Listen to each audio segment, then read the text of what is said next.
Oke, bismillahirrahmanirrahim. Assalamualaikum warahmatullahi wabarakatuh, teman-teman semuanya. Baik, pada kesempatan ini kita akan melanjutkan materi pertemuan sebelumnya yang masih terkait dengan rekayasa genetika ya.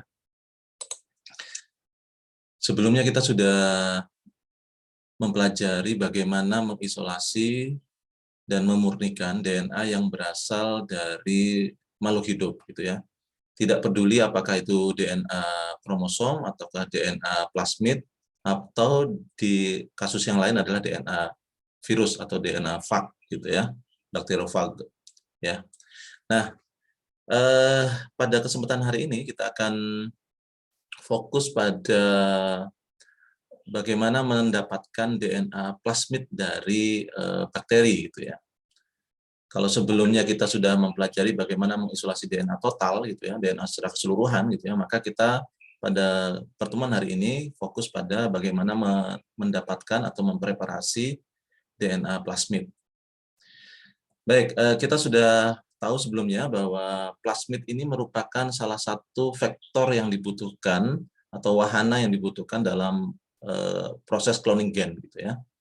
Di mana nanti vektor ini akan digunakan untuk menyambungkan atau diinsersikan oleh fragmen DNA atau DNA fragmen gitu ya untuk membentuk DNA rekombinan gitu ya, dan selanjutnya akan dilakukan insersi ke dalam bakteri dan terjadilah yang kita sebut dengan pembelahan sel. Disitulah kemudian dikatakan sebagai cloning gitu ya, karena pada saat yang bersamaan gen-gen yang terdapat pada DNA rekombinan pun itu juga akan tercopy menjadi banyak gitu ya, sehingga kemudian kita sebut dengan cloning gen gitu ya.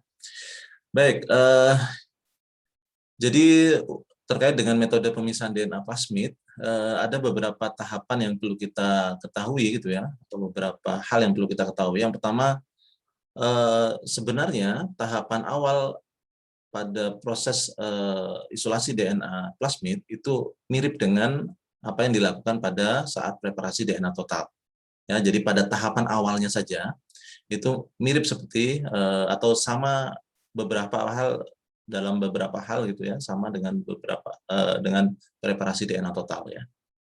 Nah, kemudian nanti ada beberapa perbedaan ya, beberapa perbedaan khususnya pada bagaimana kita memisahkan DNA plasmid dari DNA kromosom gitu ya. Nah, maka di sini nanti akan ada beberapa metode yang digunakan gitu ya. Nah, nanti kemudian menjadi choice buat kita, pilihan gitu ya, mana yang akan digunakan gitu ya.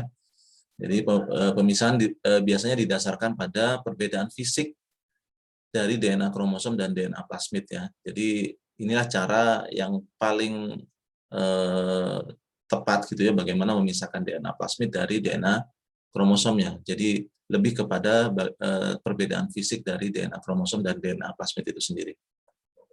Ya. Nah, ada dua jenis pemisahan ya. Yang pertama adalah pemisahan yang didasarkan pada ukuran. Tadi sudah disebutkan ya bahwa ukuran DNA kromosom dengan DNA plasmid itu berbeda gitu ya. DNA kromosom itu memiliki ukuran yang lebih besar daripada DNA plasmid ya. Kita tahu bahwa DNA plasmid itu kan merupakan DNA yang kecil gitu ya, DNA kecil yang hanya memiliki satu atau dua gen saja gitu ya, yang dan bentuknya adalah sirkular gitu ya, sirkular. Nah, itu yang pertama, jadi pemisahannya didasarkan pada ukuran. Kemudian yang kedua, kita bisa memisahkan DNA plasmid itu berdasarkan bentuk ya, berdasarkan bentuk dari DNA plasmid itu sendiri gitu ya, dibandingkan dengan DNA kromosom gitu ya. Baik, kita mulai dari yang pertama. Untuk memisahkan DNA plasmid, kita juga bisa memisahkannya berdasarkan ukurannya seperti yang disebutkan sebelumnya gitu ya. Seperti yang saya sebutkan bahwa ukuran DNA kromosom itu lebih besar daripada DNA plasmid ya. Nah, terkait dengan tahapan awal untuk DNA total gitu ya. Jadi ada tahapan yang sedikit berbeda di sini ya. Ketika kita mau memisahkan hanya DNA plasmid yang akan kita dapatkan. ya, bukan DNA total. Kalau DNA total kan memang ada tujuan tertentu, misalnya untuk mendapatkan fragmen DNA yang kita inginkan gitu ya, yang letaknya ada di dalam DNA kromosom gitu ya. Nah, kalau memang kita fokus pada DNA plasmid gitu ya, maka kita bisa menggunakan teknik ini sehingga DNA kromosom itu benar-benar mudah untuk dipisahkan dari DNA plasmidnya gitu ya. Oke, baik. Jadi ada tahapan yang berbeda, terutama pada tahapan preparasi ekstrak selnya di awal-awal lisisnya gitu ya. Jadi pemecahan sel atau lisis itu dilakukan dengan pelan-pelan, tidak seperti halnya ketika kita memisahkan DNA total ya, DNA total. Jadi di sini ada proses yang lebih lambat gitu ya. Nah, nanti ditambahkan sesuatu di situ ya, sehingga kemudian proses lisisnya itu tidak sporadis gitu ya, jadi benar-benar lambat gitu ya. Hal ini digunakan untuk atau dilakukan untuk mencegah pemecahan DNA secara menyeluruh ya. Jadi kita menghindarkan DNA kromosomnya itu rusak gitu ya, atau setidaknya seandainya rusak pun tidak kemudian kecil-kecil gitu ya, sehingga nanti proses pemisahannya itu akan lebih mudah gitu ya. Oke, baik. Nah, kalau kita lihat di sini, sebelumnya untuk mendapatkan DNA total itu ada beberapa regen atau senyawa kimia yang ditambahkan ke dalam ekstrak sel gitu ya, ke dalam mikroba gitu ya, ekstrak mikro, bukan ekstrak mikroba ya, mikroba hasil kultur ya, hasil kultur itu kita tambahkan untuk lisisnya ya. Kalau untuk DNA total itu kita menambahkan lisosim. Nah, lisosim ini kan biasanya digunakan untuk mendigesti senyawa polimerik penyusun dari dinding sel gitu ya. Dibantu oleh EDTA untuk mendapatkan atau mengambil magnesium yang menyebabkan struktur kristal dari dinding sel itu ya, sehingga dengan pengambilan magnesium oleh DNA gitu ya, oleh EDTA gitu ya, oleh DTA itu menyebabkan posisi atau struktur dari dinding sel itu yang tadinya kristalin itu akan berubah menjadi amorf, sehingga kemudian bisa lebih mudah untuk didigesti oleh lisosim gitu ya. Lisosim ini adalah enzim ya, enzim. Nah, kemudian ditambahkan dengan SDS ya. Kalau pada proses preparasi DNA total ya, SDS itu sodium dodesil sulfonat. Dia merupakan surfaktan ionik gitu ya, surfaktan ionik ya, karena ada sulfonat di belakang ya. Sodium, ada natrium gitu ya di situ, dan sulfonat ya, yang sifatnya lebih keras di sini ya. Nah, maka supaya ini tidak hancur secara kecil-kecil gitu ya, maka perlu diperlambat ya, atau dibikin pelan-pelan untuk lisisnya itu ya. Maka dalam kasus pemisahan DNA plasmid di sini kita menambahkan sukrosa ya sebanyak 20% dari larutan tersebut gitu ya, dari larutan ekstrak gitu ya. Kita tambahkan sukrosa dengan 20%. 20% ini cukup kental ya teman-teman ya.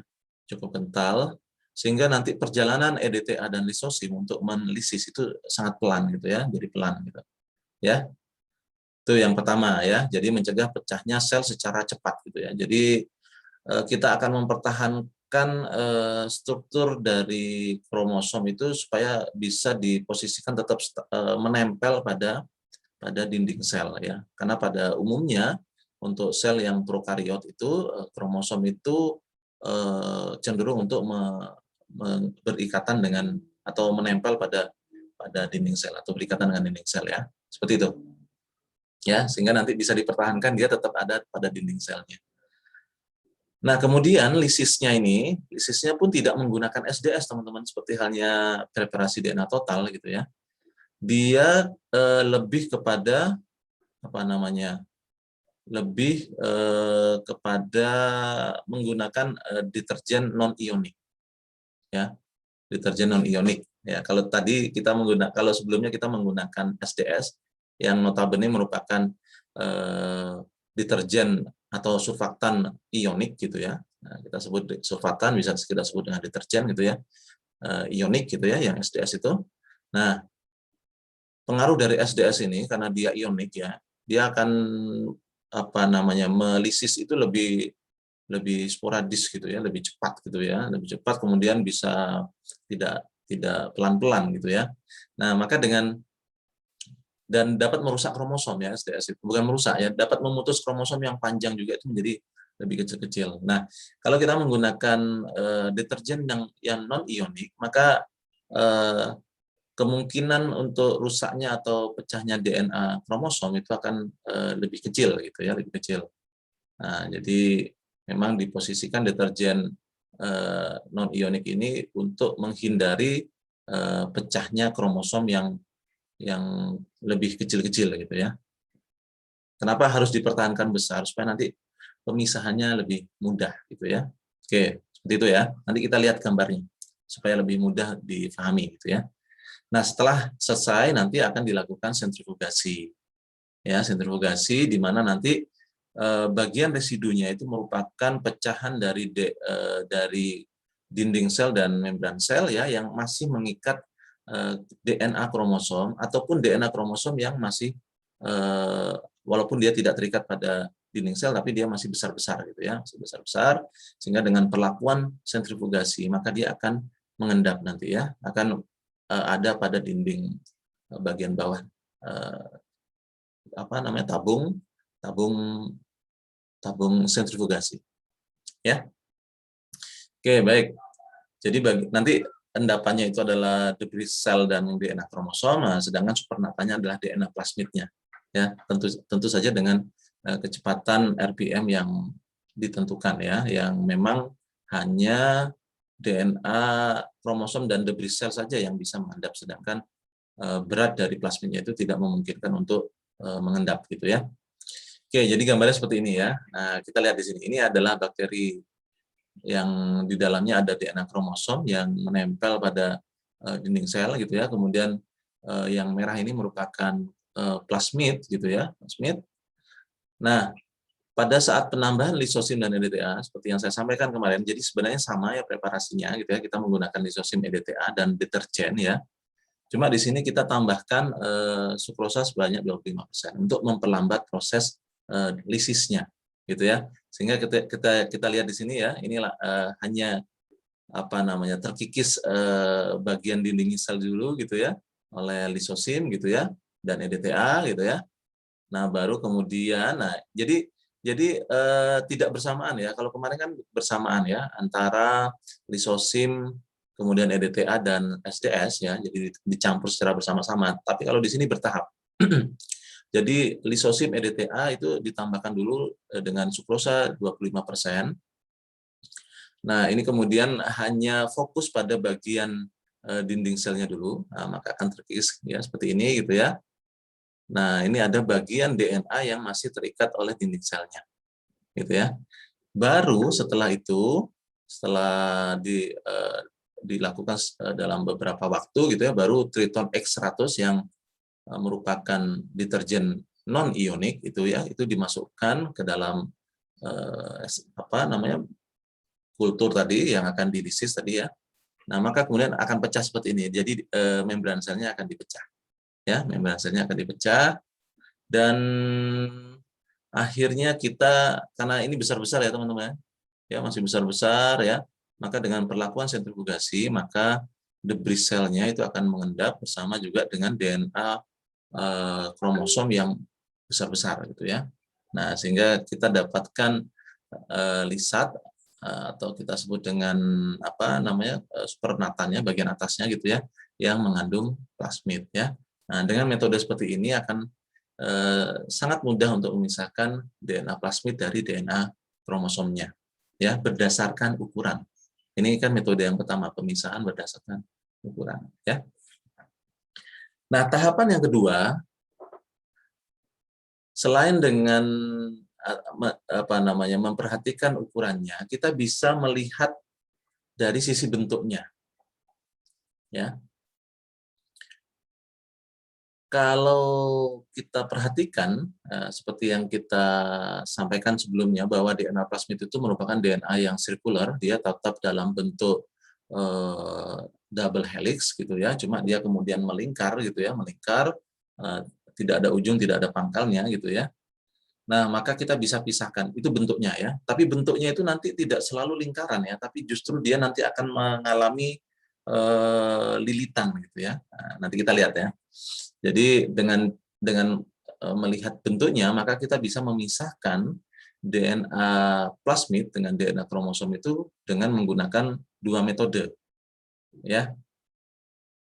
Denaturasi dengan alkali itu yang metode yang pertama, kemudian yang kedua kita bisa menggunakan metode sentrifugasi gradien densitas yang dibantu oleh senyawa etidium bromida dan cesium klorida gitu sih ya. Seperti itu ya teman-teman ya. Mari kita lihat satu-satu ya. Terkait dengan bentuk gitu ya. Maka perlu kita ketahui bahwa bentuk molekul DNA plasmid itu dia supercoil ya, supercoil ya, dia berlilitan. Jadi dia sudah bentuknya melingkar gitu ya, kemudian lingkaran ini saling berlilitan gitu ya. Nah, seperti itu supercoil. Itu posisi yang sering terjadi pada DNA plasmid ya. Nah, molekul DNA plasmid yang berlilitan ini dapat dengan mudah dipisahkan dari molekul DNA kromosom yang tidak berlilitan. Ya, jadi bedanya DNA plasmid dengan DNA kromosom itu adalah DNA plasmid itu supercoiled, sedangkan DNA kromosom itu non supercoiled, gitu ya. Jadi sangat berlilitan dan tidak berlilitan, gitu ya. Apa maksud berlilitan dan tidak berlilitan? Mari kita lihat nanti dari proses, gitu ya. Oke, baik seperti ini ya. Jadi supercoil itu tadinya kan ini sirkular yang kita pahami DNA plasmid gitu ya. Seperti ini ya. Walaupun sebenarnya strukturnya ada double helix gitu ya, saling dia kemudian saling berikatan gitu ya antara dua rantai polinukleotida gitu ya. Kemudian dia ini kalau seperti karet gelang gitu ya. Kalau kita punya karet gelang yang melingkar itu kemudian kita kemudian kita lilitkan lagi gitu ya. Seperti ini ya. Jadi seperti tali tampar gitu ya. Oke, jadi ini yang kita sebut dengan supercoil. Itu ya. Nah, bagaimana supaya bentuk ini bisa digunakan untuk memisahkan DNA plasmid dan DNA kromosom. Nah, caranya itu kan ada dua tadi. Yang pertama dengan denaturasi alkali, kemudian yang kedua dengan sentrifugasi ya, gradien. Ya, gradien sentrifugasi gradien ya. Gradien densitas ya, densitas. Oke, baik. Yang pertama ya, kita menggunakan metode yang pertama dulu. Menggunakan alkali. Apa itu alkali? Alkali itu basa ya, teman-teman ya. Nah, dalam hal ini yang digunakan adalah NaOH, natrium hidroksida. Ya. Jadi, kita punya ekstrak sel nih, ya, kemudian kita tambahkan dengan NaOH. Maka kemudian NaOH NaOH yang ditambahkan ini sampai pH dari ekstrak sel ini mencapai 12 sampai 12,5 gitu ya. Maka pada saat seperti ini DNA yang tak berlilitan, apa itu DNA yang tak berlilitan? Tentu saja DNA kromosom ya. DNA kromosom kan tadi sudah kita lihat di keterangan sebelumnya bahwa DNA kromosom itu non supercoil ya, atau DNA yang tak berlilitan ya. Maka dengan adanya NaOH sampai pH 12 sampai 12,5 gitu ya, maka yang tadinya DNA itu alpha helix yang saling bertemu gitu ya, yang kita membentuk double helix itu ya. Kemudian di situ kan ada ikatan hidrogen ya antara dua rantai polinukleotida itu ya. Itu kan nanti ada ikatan antara adenin dengan timin, guanin dengan sitosin gitu ya. Nah, dan itu ketemunya kan dengan ikatan hidrogen teman-teman ya. Ketemunya dengan ikatan hidrogen. Jadi double helix itu kan karena adanya ikatan hidrogen antara adenin dengan timin, guanin dengan sitosin dan seterusnya gitu ya. Tergantung urutannya. Nah, dengan adanya NaOH ini, maka ikatan hidrogen itu akan putus. Ya. Yang tadinya berlilitan seperti ini gitu ya, berlilitan dalam hal konteks DNA double helix gitu ya, yang diikat oleh ikatan hidrogen gitu ya. Karena ada NaOH yang sampai 12 sampai 12,5 itu ya pH-nya gitu ya. Ini menyebabkan ikatan hidrogennya akan putus. Ya. Yang menyebabkan double helix itu akan terurai gitu ya.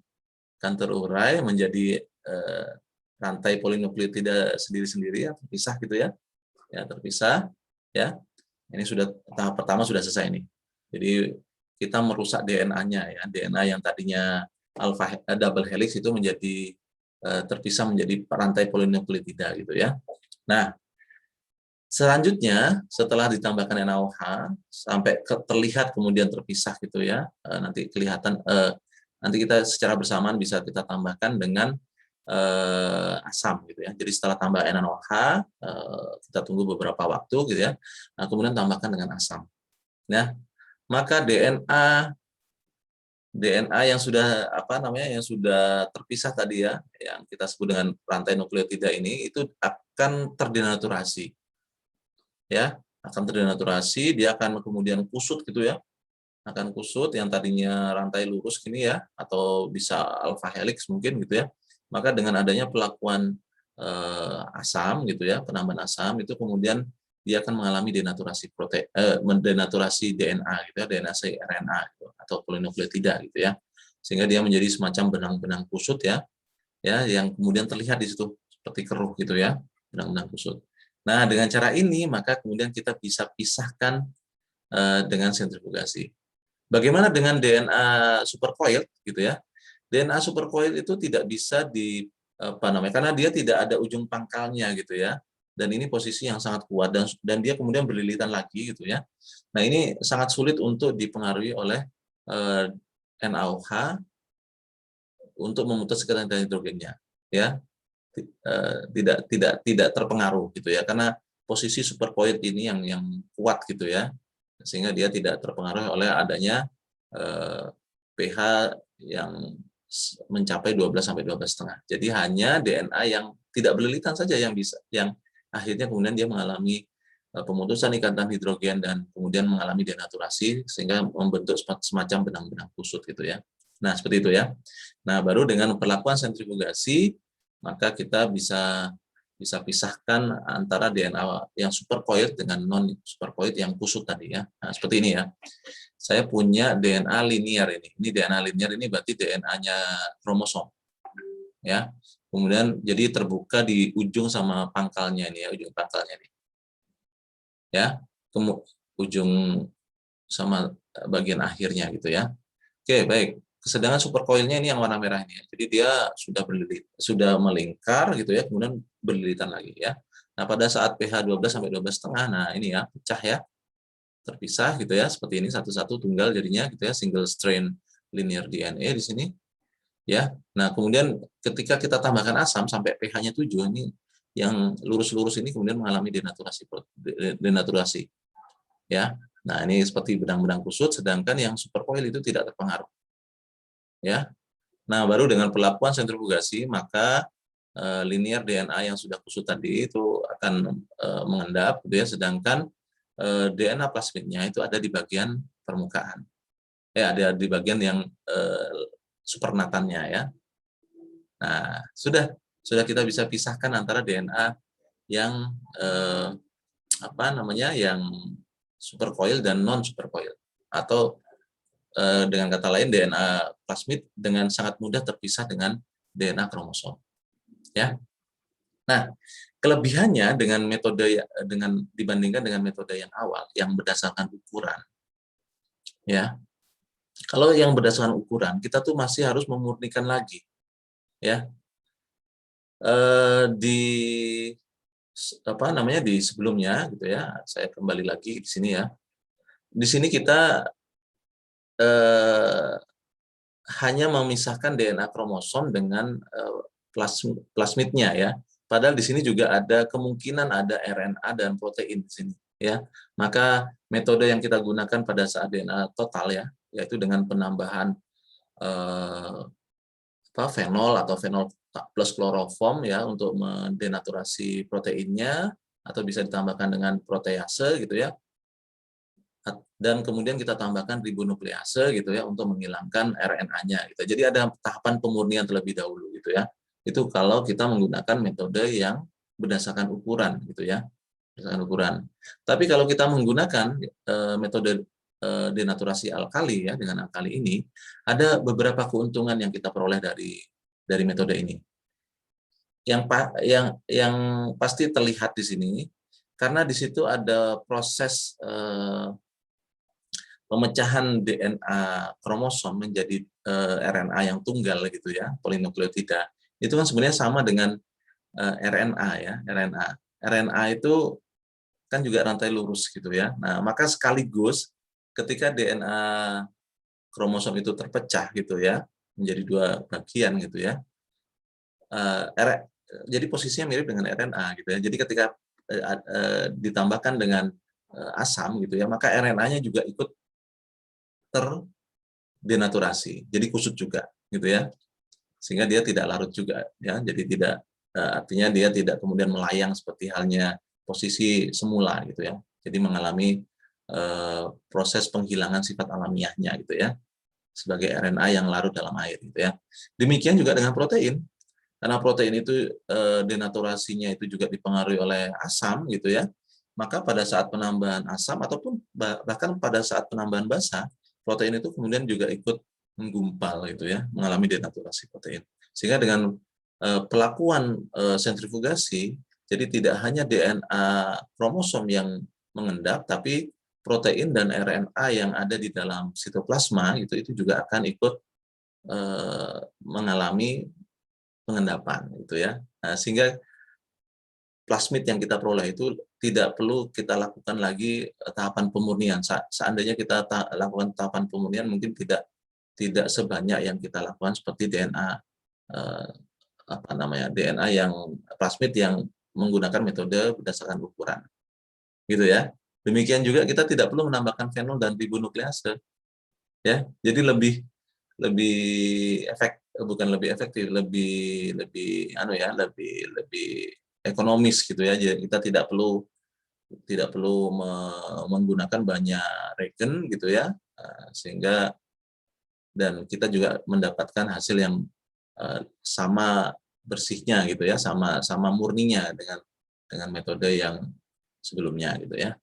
Gitu ya teman-teman ya, itu keuntungannya kalau kita menggunakan denaturasi alkali gitu ya. Oke, itu ya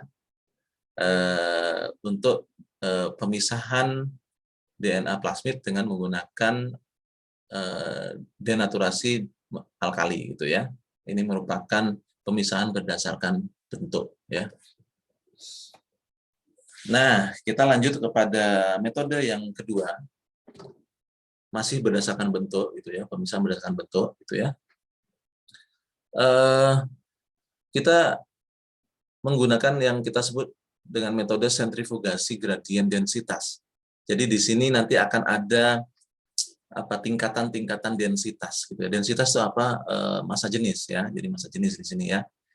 Apa yang kita gunakan di situ? Kita menggunakan nanti cesium klorida. Jadi nanti ketika kita punya ekstrak sel tadi, ketika ditambahkan dengan larutan cesium klorida, maka dia akan membentuk gradien densitas. Gradien densitas ini nanti akan bisa terlihat ketika kita sentrifugasi dengan kecepatan tinggi. Ya, jadi nanti kita masukkan ekstrak ke dalam suatu tabung ya yang khusus proses sentrifugasi ini, tabung sentrifugasi lah ya, yang kita tambahkan dengan cesium ya, kemudian kita homogenkan gitu ya. Nah, kemudian kita lakukan sentrifugasi gitu ya, sentrifugasi, maka nanti akan terlihat di situ akan ada tingkatan-tingkatan nanti yang atas apa, yang tengah apa, yang paling bawah apa gitu ya. Itu karena massa jenisnya yang kemudian berbeda. Jadi dengan penambahan cesium klorida itu menyebabkan yang tadinya bercampur ya antara DNA, kemudian DNA plasmid ya, kemudian ada protein, RNA gitu ya. Itu bercampur gitu ya. Tapi dengan penambahan cesium klorida itu kemudian kelarutannya terhadap cesium klorida itu berbeda-beda ya, sehingga kemudian menimbulkan perbedaan densitas di situ. Ya. Nanti akan membentuk pita-pita ya yang kita lihat nanti pada titik-titik yang berbeda gitu ya. Nah, tergantung kepada yang kita sebut dengan istilah densitas apung atau buoyant density gitu ya. Nah, nanti di wadahnya itu yang tabung sentrifugasinya khusus metode sentrifugasi gradien ini sentrifugasi gradien densitas ini, itu nanti ada ukurannya di situ, ya terlihat gitu ya.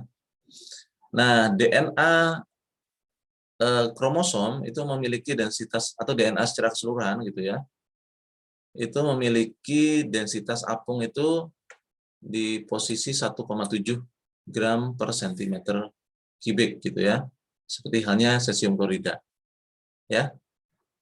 Nanti densitas apung protein itu ada di posisi lebih rendah gitu ya, maka dia mengapung di bagian atas gitu ya. Sedangkan densitas apung RNA dalam cesium klorida itu lebih tinggi, jadi dia ada di paling bawah gitu ya. Nah, jadi seperti ini. Jadi ketika kita campurkan cesium klorida dengan ekstrak sel yang sudah dipecah gitu ya, jadi itu kemudian nanti apa namanya? Ini mungkin bisa menjadi tahapan lanjutan ya dari yang ukuran tadi ya. Jadi kita sudah dapatkan DNA total, atau kita bisa menggunakan metode DNA total sebelumnya gitu ya, atau kita bisa menggunakan pemisahan DNA yang berdasarkan ukuran tadi. Ini kalau ini lebih cenderung kepada kita bahan bakunya atau bahan awalnya itu sampelnya itu adalah DNA total ya, DNA total dari pelakuan DNA total ya. Oke. Jadi ketika tambahkan cesium klorida, ekstrak selnya itu tadi yang ada DNA, kemudian ada protein, ada RNA-nya, itu kemudian ketika disentrifugasi, itu akan kemudian memposisikan diri berdasarkan densitasnya. Ya, seperti yang saya sampaikan tadi, protein itu lebih rendah densitasnya, maka dia ngapung di atas gitu ya. Kemudian RNA ada di bawah gitu ya. Nah, DNA itu ada di sekitar 1,7 ya, 1,7-an gitu ya. Sekitar itu. Ini kebetulan di sini gambarnya ada di 1,75. Nah, ini DNA. Ya. Gimana melihatnya? Padahal DNA itu kan tidak berwarna ya, teman-teman ya.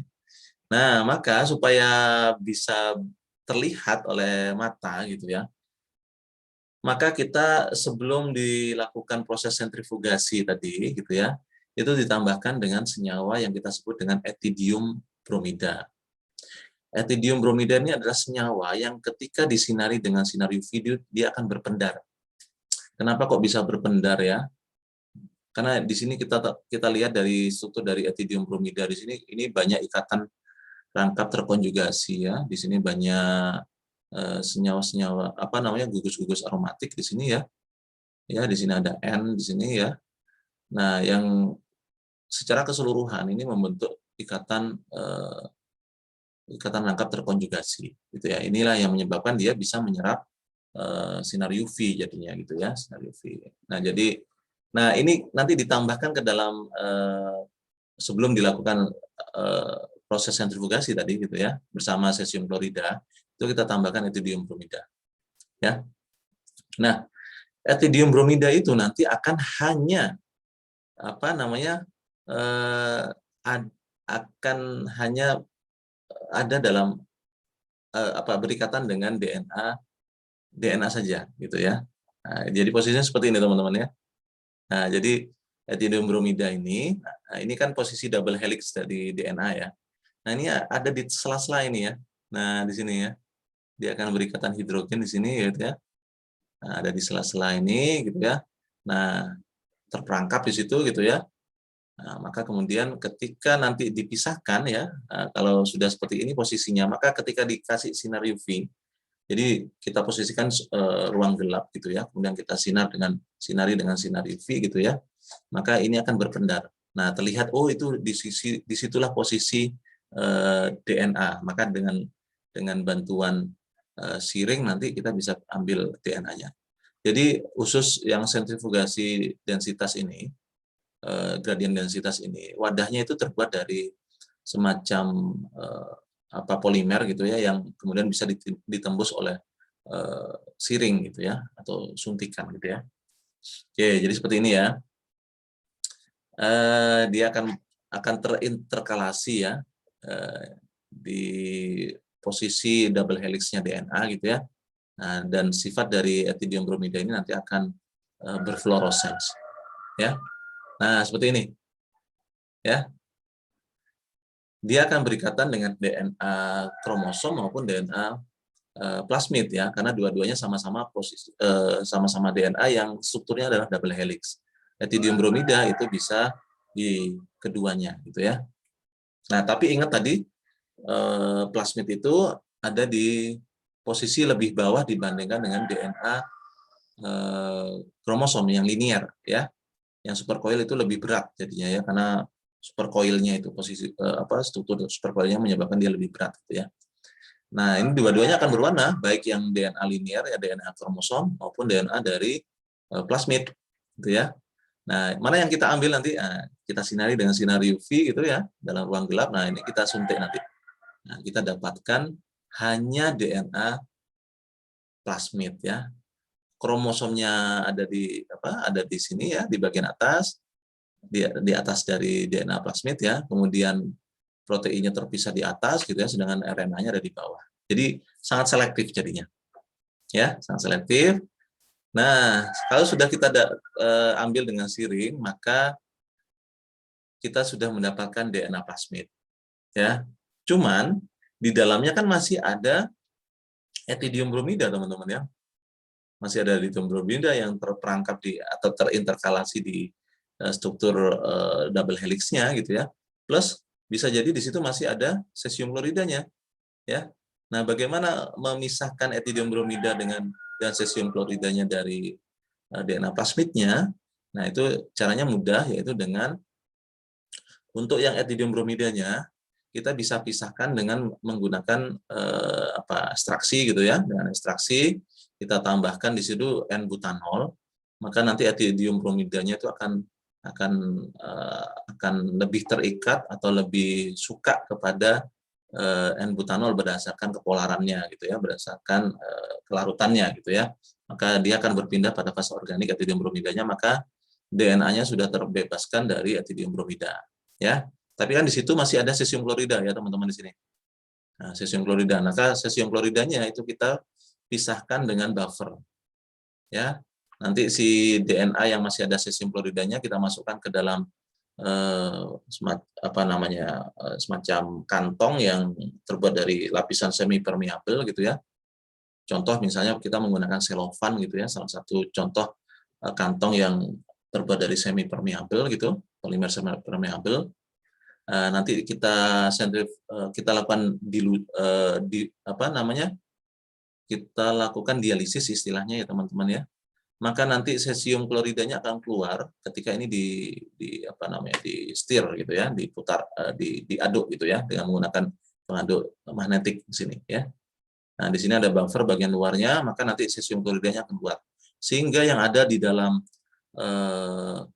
kantong ini itu hanya DNA plasmid ya, yang sudah terbebas dari cesium klorida ya.